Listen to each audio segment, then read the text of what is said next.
Hello, community, and welcome back to another Keeping It Real with Dr. Anita podcast. I am your host, Dr. Anita Polite Wilson, C-Suite Trusted Advisor, Elite Team Strategist, and Board Director, preparing businesses to navigate culture, complexity, and change. And boy, do I have a conversation, a real conversation from the C-Suite for you today. I am very thrilled and excited to introduce you to two gentlemen who I highly respect, who have words of wisdom for us today. First of all is Mr. Leo Bottary, and he is the founder of Peernovation LLC, where they leverage the power of peers to build higher performing teams. He is an author, and we're going to get to that in just a minute, international keynote speaker, adjunct professor for Rutgers University, and a CEO World opinion columnist. Leo, welcome to the program. Thank you so much, Dr. Anita. Lovely to be here. Welcome. I'm thrilled to have you. And I also have as a very special guest, Mr. Jim Roberts. He is the president and CEO of Jim Roberts Enterprises, LLC. I want to make sure I get all of this out. He won the Minority Business Supplier of the Year 5 times for the state of Michigan. He is also an inductee into the Minority Business Hall of Fame for the state of Michigan. And he has once earned this nomination and won nationally. He has 6 years managing compliance and risk assessment for engineering consulting firms and 7 years managing global corporate services with engagements as large as $450 million. Jim, welcome to the program. Thank you, Dr. Anita. I'm excited to be here and looking forward to the discussion. So, ladies, gentlemen, members of the Dr. Anita community, this particular conversation, this real conversation from the C-Suite, is important for 2 reasons. Number one, all of you CEOs and members of the C-Suite, we know that you're grappling with DEI, what it means, what it looks like. Do we retire the term and rewire the work? Do we even want to have this discussion? And we're also grappling with, is it just a nice thing to do? Is it the right thing to do? Or is it really part of strategy when it comes to moving your business forward? These 2 gentlemen are going to help us with that discussion. First of all, I want to start off with the fact that Leo, today, your new book has launched. Please tell us about it and the special forward that you've got from someone we both know. It did launch today, and I'm really pleased about it. It's actually the 2nd edition of Peernovation, and it's forged by CEO forums, perfected for teams. And the original version was written in 2020 after I'd worked with about 125 groups and teams. Now we're getting to a number around 800 groups. Wow. And when you think about the groups and teams that are involved there and how much you continue to learn over time, it was definitely time to write a 2nd edition. And obviously, I was very grateful that when it came to putting the 2nd edition together and figuring out who writes the forward, who writes the afterward, and how it would best not only complement the content, but I think really speak to, the importance of this work. Amy Edmondson from Harvard Business School obviously wrote The Fearless Organization and the Right Kind of Wrong, best-selling author, just, there's the top scholar in the world with regard to psychological safety. So obviously it was very humbling to have her write the forward. And by the same token, in the afterward, I was looking for someone to kind of put that final punctuation to the book. And so the CEO and executive director of CEO World Magazine, Professor Dr. Miranda Bushendaraj, wrote the afterward, and both did just a beautiful job. Their generosity and their intellect and everything they did to make the book better, I think in so many respects, is really something that I will always be grateful for. So yeah, it launched today, and here we go. So congratulations. I'm thrilled for you. Not only am I thrilled for you, I want to thank you for joining me. You just got in from a trip from somewhere around the world. So I appreciate you prioritizing this and sharing that with you and giving me the distinction of sharing your good news with my community. Community, the book is amazing. This is the manuscript. And as you all know, community, when I read something so I can tell you about it, I read it. You can trust that I know what I'm talking about. And Leo was gracious enough to ask me to write a few words at the front of his manuscript. So I want to thank you for that honor and that distinction.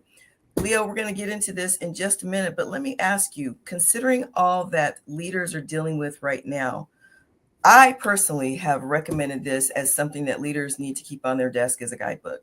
And for me, while you're speaking to CEOs, it doesn't matter what level of leadership, because it goes to the fact that you can't possibly figure all of this out for yourself. You must talk with your peers. Why do you think this is relevant, particularly today? Look at the pace of change. Look at everything that's going on in the world right now.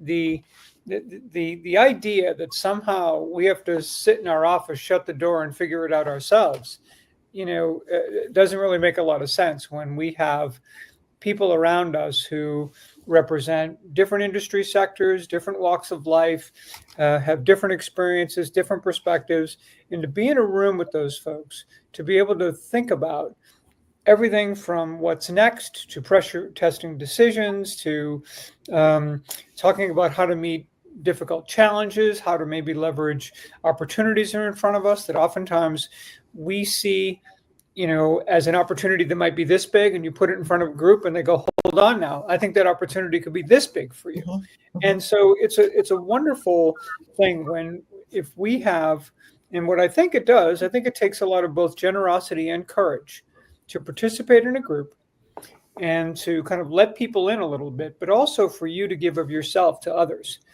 And it definitely ends up being a 1 + 1 = 3, or pick the multiple, right? Especially when you have groups of 8, 10, 12, 16 members. And so it's just really exciting to see how these CEOs lean in, help one another, and the ripple effect of that is enormous. Mm-hmm. What it means for their employees, their customers, their communities, it's extraordinary. So I think if more people could actually have that firsthand experience of being part of a group, mm-hmm. they'll be more likely to say, wow, what groups do really, really well? That can apply to my teams also. And mm-hmm. that's kind of the whole crux of why Peernovation was written and what it's all about. Well, on behalf of CEOs everywhere, I want to thank you. And Jim, I want to bring you into this conversation because you are a prolific writer in your own right. You and I are subcommittee members for the Private Directors Association on their DEI committee, and we'll get into that a little bit later. But when we were talking at our last subcommittee meeting, I was talking about a particular article that I happened to find called "DEI is Dead, Long Live DEI." And in a very gracious way, you held up your hand and said, "Hi, I'm the author of that."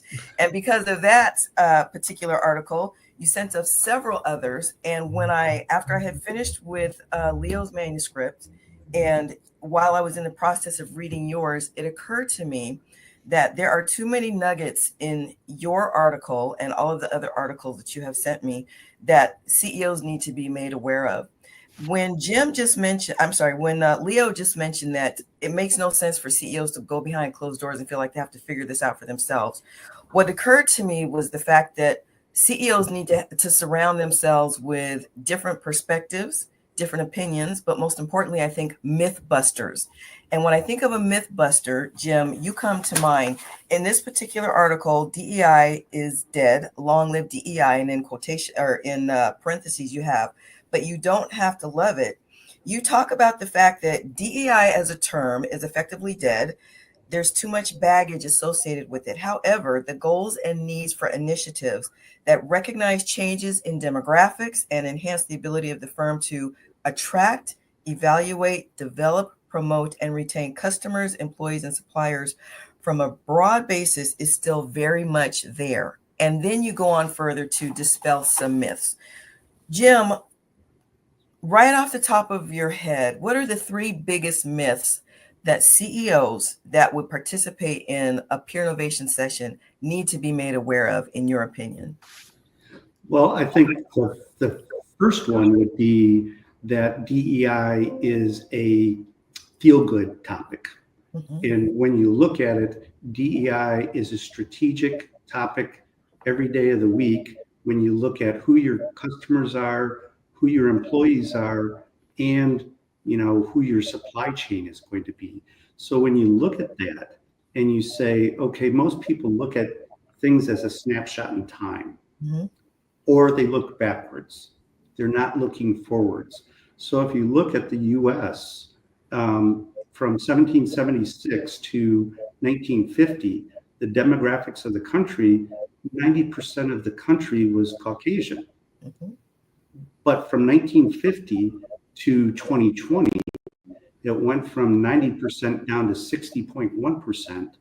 And the projection for 2060 is Caucasians will be 44.9%.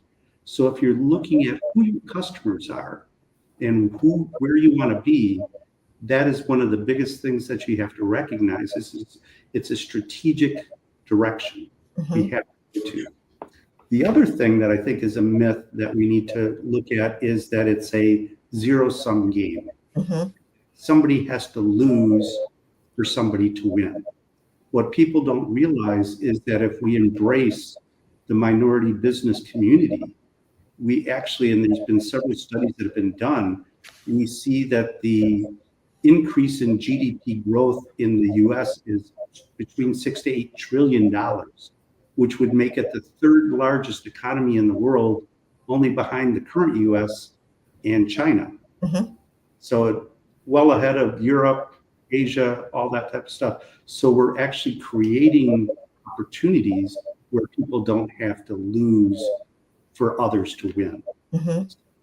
You know, and the third thing is, you know, keeping it away from politics and that is more of an economic issue. You know, I tell people there's one color that changes everything, and that's the color green. There it is. There it is.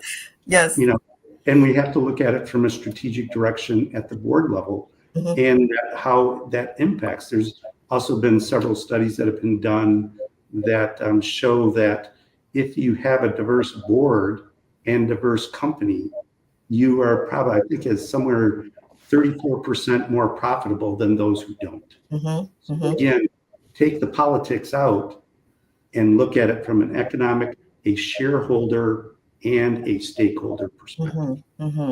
You have said several things that resonate with me. First of all, when you mention the fact that there's a color that everybody loves, and you talk about the fact that it's green, I have two different versions of that. The first one is black is never more beautiful to anybody than when companies are talking about the bottom line. That's the first thing.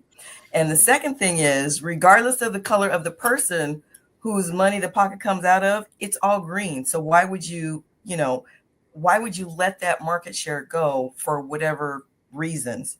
The other thing that I wanted to think about was this. When we talk about the changing demographics, not necessarily to be political, but from a personal perspective, that's what makes some people nervous, is the demographics are changing. And the fact that diversity is not happening, diversity is here. It's a fact. So that's something that I want the three of us to explore when we have our next conversation, is from the philosophy of Peernovation. Leo, how can we get leaders to see this differently, not as a threat to their personhood or as a political stance, but really about the business? And then Jim, I want you to talk with us about three things that really stood out to me in your article. So community, you need to come back for this conversation because we're just getting started. As you can tell, I am being joined by a couple of heavy hitters, Mr. Leo Bottary of Peernovation and Mr. Jim Roberts, President and CEO of Jim Roberts Enterprises, LLC. So please come back. If this particular podcast was useful to you, do me a favor. Share it on LinkedIn with your own comments, because our community, as you know, is a learning community and I want to hear your voice. In the meantime, I'm going to ask you, please stay in the flow with me. Follow, like, and overshare any of my podcasts to help you reframe hot topic conversations from difficult to different. Until next time, this is Dr. Anita reminding you to stay blessed and keep it real.